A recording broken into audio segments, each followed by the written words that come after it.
Hello students, welcome to MN maths classes. मैं मोनिका गोयल। बेटा आज हम करेंगे ICSE class 9th maths chapter 13 area theorems की एक्सरसाइज 13 के next 3 question number 4, 5 and 11 that is in your syllabus, right.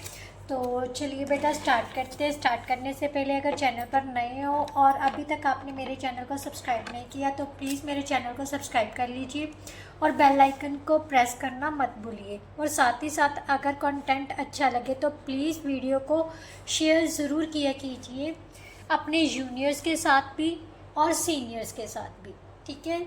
Specially class 10th और 8th के students के साथ तो बहुत स्पेशली शेयर कीजिए, क्योंकि बेटे 8th क्लास के लिए इसलिए बोल रही हूँ क्योंकि नेक्स्ट ईयर वो भी जब 9th क्लास में जाएं तो उनको कोई भी प्रॉब्लम या दिक्कत ना आए, वो इंस्टेंटली उनको सारा मटेरियल एज इट इज़ मिल जाएगा, राइट। और आपको भी कोई दिक्कत वाली बात नहीं होनी चाहिए, क्योंकि मैंने आपको बता दिया है कि चैनल पर कोई भी चैप्टर स्पेशली सेकेंड टर्म से मैंने स्टार्ट किया है आपका सिलेबस अपलोड करना। सेकेंड टर्म के जो भी चैप्टर है वो आप इजीली सर्च कर सकते हो ICSE class 9th maths chapter 13 MN maths classes. पीछे से एमएन मैथ्स क्लासेस डेफिनेटली आपने डालना है।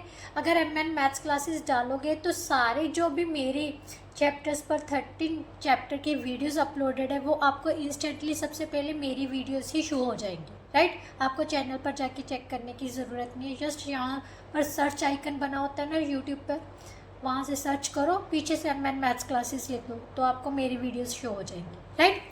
तो चलिए बेटा अब स्टार्ट करते हैं चैप्टर 13 के next 3 questions, that is question number 4, question 5 and question 11, right. तो चलिए क्वेश्चन नंबर 4 से स्टार्ट करते हैं।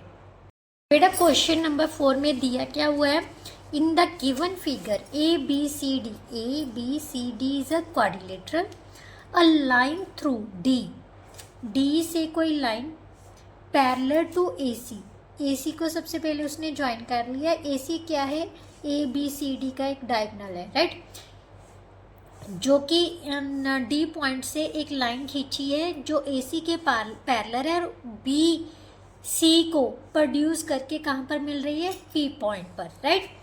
Prove that area of triangle ABP, ये वाली ट्राइंगल का एरिया मीन्स ये पूरी वाली ट्राइंगल का एरिया, और एरिया ऑफ क्वाड्रिलेटरल ABCD, ये दोनों का एरिया क्या है, इक्वल है। तो चलिए बेटा सबसे पहले हम क्या करते हैं, डायग्राम ड्रॉ करते हैं। डायग्राम से ही समझते हैं कि हम कैसे इनको प्रूव कर सकते हैं, ठीक है। ये हमारे पास एक क्वाड्रिलेटरल है,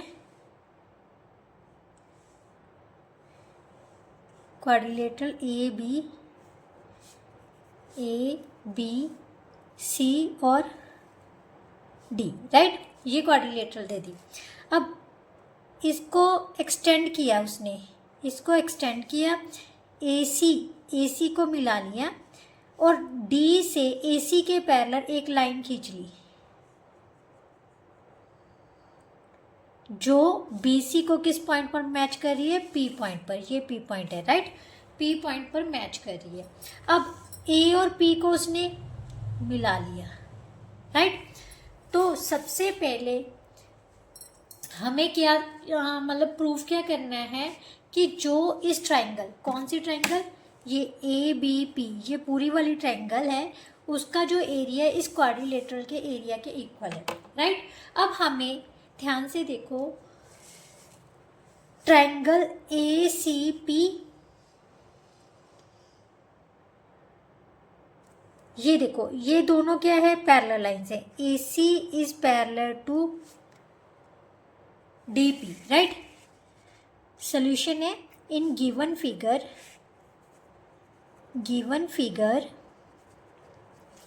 AC is parallel to DP, right. AC किसके पैरेलल है, DP के। अब ध्यान से देखो ये वाली ट्राइंगल ACP, राइट, और ट्राइंगल ACD, ये दोनों पैरेलल लाइंस के बीच में है। सेम बेस कौन सा बन रहा है, AC, right. Area of triangle ACP is equal to area of triangle ACD। क्यों है, because these are on same base AC and lying between same parallel lines. कौन सी? AC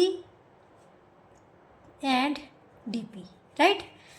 AC और DP के बीच में है और दोनों का एरिया क्या है? सेम है, राइट. अब इसको नंबर 1 डाल देते हैं. अब हमें तो बेटा ये तो चीज़ चाहिए ही नहीं थी. चाहिए क्या? ये वाली ट्रायंगल का एरिया चाहिए, राइट. अब इस ट्रायंगल में इसको छोड़ दो. इस ट्रायंगल में एक तो ये ट्रायंगल बन रही है ACP और दूसरी ट्रायंगल क्या बन रही है? ABC. यही बन रही है ना. अगर हम इसमें ये वाला एरिया ऐड कर दें तो पूरी ट्रायंगल का एरिया पता चल जाएगा, राइट. और इसी तरह से अगर ADC ट्रायंगल में ये वाला एरिया ऐड कर दें, राइट, तो पूरी क्वाड्रिलेटरल का एरिया पता चल जाएगा, राइट. तो यहाँ पर हम क्या लिखेंगे? Adding area of triangle ABC in both sides of 1, right. 1 की दोनों साइड्स में हमने क्या ऐड कर देना? Area of triangle ABC. दोनों में ऐड कर देते हैं. Area of triangle ACP plus area of triangle ABC is equal to area of triangle ACD plus area of triangle ABC, right. यहाँ तक समझ आ गई. अब ACP plus ABC, ACP plus ABC ये पूरी ट्रायंगल का एरिया बन गया, right. This is equal to area of triangle ABP, right. अब ACD ये वाली ट्रायंगल और प्लस ये वाला, तो पूरे कौन सी बन गई? Area of quadrilateral. Area of quadrilateral lateral ABCD. यही हमने प्रूव करना था. Hence proved. बहुत ईजी है ना. अगर बेटा ध्यान से चलो, जो प्रॉपर्टीज हमें दी हुई है पैरेलल लाइंस की वो किसी न किसी जगह पर हमें मिल ही जाएंगी. उसको हम इजीली अप्लाई कर सकते हैं. लाइंस कुछ नहीं है, कुछ भी करना नहीं होता. जस्ट आपको थ्योरम्स पता होनी चाहिए, उनके कंसेप्ट पता होना चाहिए भी इन थ्योरम्स को हमने यूज़ कैसे करना है, राइट. तो चलिए अब नेक्स्ट क्वेश्चन, क्वेश्चन नंबर 5. ये क्वेश्चन नंबर 4 था. क्वेश्चन नंबर 5 में क्या दिया हुआ है? ABC एंड ABD ये दो ट्राइंगल्स हैं सेम बेस पर. कौन से बेस पर? AB बेस पर. इफ़ लाइन CD जो लाइन है वो बाइसेक्ट कर रही है. किसको बाइसेक्ट कर रही है? AB को बाइसेक्ट कर रही है. CD बाइसेक्ट हो रही है. CD is bisected by AB at point O. Means जो AB लाइन है वो CD को बाइसेक्ट कर रही है. बाइसेक्ट का मतलब क्या होता है बेटा? इक्वल 2 पार्ट्स में डिवाइड कर रही है. पहले समझते हैं. ये लाइन है, मान लेते कोई C पॉइंट है, इसको बाइसेक्ट कर रहा है, ठीक है. तो इसका मतलब जो चीज़ बाइसेक्ट करेगी वो उसका क्या होगा? उसको 2 इक्वल पार्ट्स में डिवाइड करेगी और ये इसका मिड पॉइंट हो गया, राइट. क्लियर समझ रहे हो ना? ये इसको 2 इक्वल पार्ट्स में बांट रहा है तो C इसका क्या हो गया? मिड पॉइंट हो गया, राइट. तो यहाँ से उसने यही चीज़ दी हुई है भी जो AB लाइन है वो CD को बाइसेक्ट कर रही है. इसका मतलब OC किसके इक्वल होगा? OD की. उसने कहा है show that the area of triangle ABC किसके इक्वल है? एरिया ऑफ ट्रायंगल ABD के. तो चलिए सबसे पहले हम क्या करेंगे? डायग्राम ड्रॉ करते हैं बेटा. सबसे ज़रूरी है हमारी diagram, right.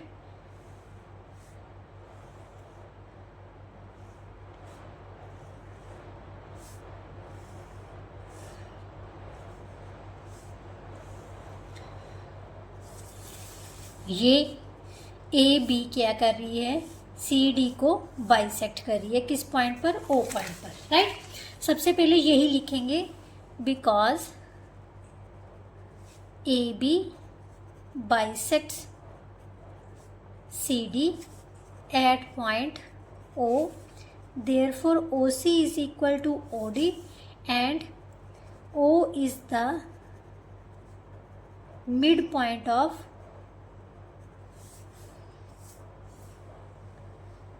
CD, right? O is the midpoint of CD. अब बेटा ध्यान से देखो, अगर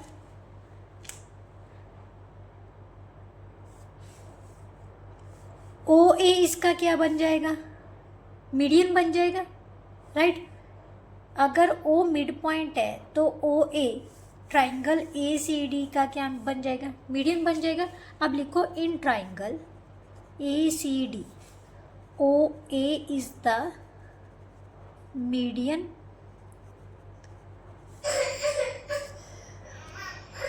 अब बेटा जो मीडियन होता है वो किसी भी फिगर को दो इक्वल पार्ट्स में डिवाइड करता है, राइट? ये तो हमें पता है ना.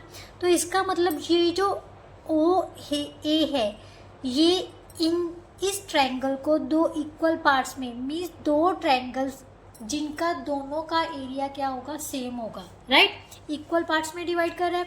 सो we can write it as area of triangle AOC किसके इक्वल होगा? एरिया ऑफ ट्रायंगल AOD के. इसको नंबर 1 डाल लो, right? Similarly we can write it as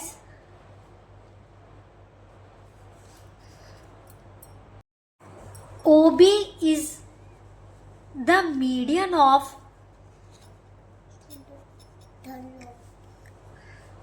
triangle BCD, right? BCD का मीडियन हो गया ना, क्योंकि जो AB है बेटा वो इसको बाइसेक्ट करी है. O किसका मीडियन हो गया? O is the mid point of CD, right? CD का मिड पॉइंट है, तो इसका मतलब ये जो OB है वो मीडियन होगा किस ट्रायंगल में? इस ट्रायंगल में. So we can write it as area of triangle BOC किसके इक्वल होगा? Area of triangle BOD. इसको नंबर 2 डाल लेते हैं. अब हम इन दोनों को ऐड कर लेते हैं. अब एडिंग करते समय बेटा ध्यान रखना, हमें ट्रायंगल ABC चाहिए ना, तो ABC के दो पार्ट्स हैं, एक तो एक AO ट्रायंगल है, एक BOC ट्रायंगल है. तो हमें एक साइड में वही पार्ट्स रखने हैं, राइट? कई बार ना बच्चे इसका तो ऐसे लिख देंगे, दूसरी साइड में BOD इस साइड में लिख देंगे और BOC इस साइड में, तो फिर आपको ऐड करते समय ना दिक्कत आ जाएगी. तो ये चीज़ ध्यान में रखनी है, ठीक है? Adding 1 and 2 we get area of triangle AOC plus area of triangle BOC किसके इक्वल आ जाएगा? Area of triangle AOD plus area of triangle BOD, right? तो ये किसके इक्वल आ गया? पूरा एंगल किसका एरिया बन गया बेटा? Area of triangle ABC, right? AOC plus BOC किसके इक्वल हो गया? ABC के इक्वल हो गया ना, तो यही हमने लिख लिया. अब AOD प्लस BOD किसके इक्वल हो जाएगा? Area of triangle ABD. यही हमने प्रूव करना था, so hence proved, right? Now next question बेटा, नेक्स्ट और last question of this chapter और this exercise, right? Question number 11. Question number 11 में बेटा क्या दिया हुआ है? In the given figure M and N, M और N क्या है? मिड पॉइंट से किस साइड्स के? DC और AB के respectively of parallelogram ABCD. ABCD एक पैरेललोग्राम है, M और N इसके मिड पॉइंट्स है. बेटा मिड पॉइंट्स को मिलाने वाली जो साइड होती है पैरेललोग्राम में, N इसका मिड पॉइंट है, N इसका मिड पॉइंट है, इनको मिला लिए, ये दोनों पार्ट्स क्या हो जाएंगे? इक्वल हो जाएंगे. तो ये चीज़ आपने अपने दिमाग में लेके चलनी है, ठीक है? If the area of parallelogram, इस पैरेललोग्राम का जो एरिया है बेटा वो हमें दिया हुआ है 48 square centimetre. Area of triangle BEC का फाइंड करना है और name the parallelogram which is equal to the, उन दोनों पैरेललोग्राम्स का एरिया, मतलब उन नाम बताना है जिनका एरिया इस ट्रायंगल के एरिया के इक्वल होगा. तो चलिए बेटा स्टार्ट करते हैं. Question number 11. सबसे पहले डायग्राम ड्रॉ करते हैं. सबसे पहले क्या दिया हुआ है, एक पैरेललोग्राम है, parallelogram A B C D, right. ये एक पैरेललोग्राम है। ए डी को आगे बढ़ाकर ई तक ले जाया गया है और बी ई को मिला लिया गया है, राइट, क्लियर। और यहाँ से मिड पॉइंट्स है कौन कौन से, एन और एम, राइट। अब ई सी को मिला लिया। अब उसने कहा है सबसे पहले क्या पता करना है, state the area of triangle B E C. अब ध्यान से देखो, जो ट्राइंगल है, triangle B E C and parallelogram A B C D are on same base. कौन से बेस पे है, बी सी पे है। दोनों का सेम बेस क्या बन रहा है, B C, on same base B C and lying between same parallel lines. अब पैरेलल लाइंस कौन सी होगी, हमारे पास बेटा ए बी सी डी का एक पैरेललोग्राम है, ठीक है। अगर ए डी बी सी के पैरेलल है तो ए ई बी क्या होगी, बी सी के पैरेलल होगी, right. Same parallel lines that is A D parallel to B C, right. आप A D parallel to B C भी लिख सकते हो और A E parallel to B C लिख सकते हो, right. If therefore area of triangle BEC is equal to half of area of parallelogram ABCD. So that is equal to 1/2 into 48 square centimetre. इसको cancel किया तो कितना आ गया बेटा, 24 square centimetre. ये तो हमारा फर्स्ट पार्ट आ गया था। अब उसने कहा था name the figures, name the parallelogram which is equal to the area of. बेटा अब ध्यान से देखो, यहाँ सारी फिगर में पैरेललोग्राम्स कौन कौन सी बन रही है, एक तो ये बन रही है, एक ये बन रही है, राइट। अब मैंने स्टार्टिंग में बता दिया था, जो मिड पॉइंट्स को मिलाने वाली लाइन होती है वो क्या कर रही है, उन दोनों को इक्वल पार्ट्स में डिवाइड करेगी, राइट। इसका भी मिड पॉइंट है, इसका भी मिड पॉइंट है। क्यों, देखिए A B is equal to D C है, राइट, क्योंकि A B C D is a parallelogram, right. Therefore इनका हाफ भी इक्वल होंगे, राइट, क्लियर। इनके हाफ कौन से हैं, इसका हाफ ले लो ए एन, इसका हाफ ले लो D M. Similarly B N is equal to किसके होगा, एम सी के, राइट। यही चीज़ होगी। इसका मतलब ये दोनों क्या होगी, इक्वल होगी। अगर इक्वल है बेटा तो इनके एरियाज भी इक्वल होंगे। Area of parallelogram A D N M, right, A D N M is equal to area of parallelogram B C M N, right, clear. इन दोनों का एरिया क्या होगा, सेम। बट इन दोनों का एरिया क्या है बेटा, हाफ ऑफ किसके इक्वल है, half of area of parallelogram A B C D के, क्योंकि ये दोनों क्या है, इन दोनों का पूरी पैरेललोग्राम के दो हिस्से हैं, इक्वल पार्ट्स हैं, तो इनके एरिया के हाफ के इक्वल। और इसका जो एरिया है, हाफ ऑफ एरिया किसके इक्वल है, area of B E C के।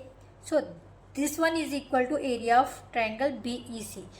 तो नेम क्या लिखोगे आप, ए डी एन एम और बी सी एम एन, ऐसी दो पैरेललोग्राम्स है जिनका एरिया किसके इक्वल होगा, area of triangle B E C के। इसके साथ ही बेटा जो आपका ये चैप्टर था 13th चैप्टर, इसके ओनली 6 क्वेश्चंस थे जो आपके सिलेबस में थे, वो कंप्लीट हो चुके हैं, राइट। अगर इसके अलावा भी कोई आपका क्वेश्चन है जो आपको स्कूल में करवाया गया है तो आप बता देना, मैं उसकी वीडियो भी अपलोड कर दूंगी, राइट। नेक्स्ट वीडियो में जो भी आप चैप्टर बोलोगे वही चैप्टर करवाया जाएगा, राइट। तो चलिए नेक्स्ट वीडियो में मिलते हैं। कंटेंट अच्छा लगा, समझ आया तो प्लीज़ शेयर कर दीजिएगा वीडियो को और जल्दी से जाके चैनल को सब्सक्राइब कर लीजिए। नेक्स्ट वीडियो में मिलते हैं, तब तक के लिए good bye, thank you so much.